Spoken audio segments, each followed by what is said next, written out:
now I'd be curious. I think a lot of people are sitting around and thinking, shit, everything's happening in industry right now. Like, I'm going to just be like rehashing some old papers. Like, how do I unlock something big? I don't think that's ever true if you look at the history of science. Everything's invented. No, we don't understand biology. Biology is arguably way more complicated than physics, at least from our current understanding, again, arguably. That you could do that basic understanding, but I would say, why don't you try to save lives?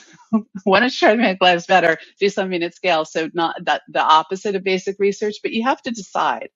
One of the most important questions I ever asked, I got to the end of the interview, the on-site interview, the director of the lab asked me, when is a project finished? And for me, it's done when you create something that you can ship that could have a chance to impact all of humanity in a positive way.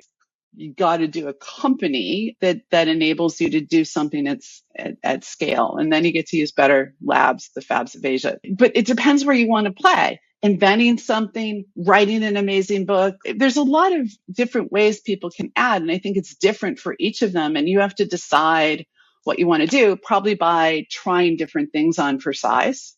I've worked in .gov, .edu, .com, big.com, little.com, like lots of different, all of the various ways, but you have to figure out each one of them have pluses and minuses for where you can play. But I think where you got to go to is what you actually said often. It's hard, and somehow you have to keep going and getting up every day, which means you got a large portion of your job most days. There are some months where maybe only 20% of your job, but you got to get to that part. Otherwise, you're not going to be doing great work. I start thinking about this a little bit like the Wayne Gretzky quote, to skating where the puck is going to be and not where it is. Moore's law tells us a little bit about where computation is headed and the efficiency of computation spatially and power-wise. And if we think about what that means for miniaturized electronics and implantables, that means more edge compute. It will be possible in the future. It means that data rates are probably going to be much higher.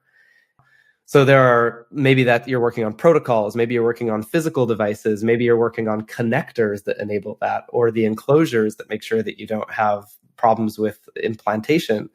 And it's not just going to not going to affect just one implant like Paradromics. It's going to be changing for the entire field, and not even just neuro, but it can go well beyond neuro. So you can start to think about fundamental advances in basic tech that span across multiple fields and disciplines.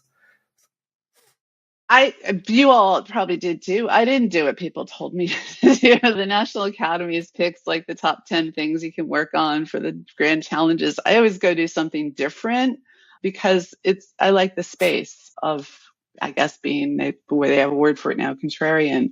But I would also encourage people to not make up their own problems to solve.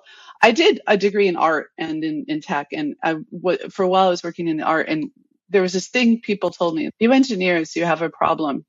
You solve problems people tell you to solve. We artists, we create our own problems to solve.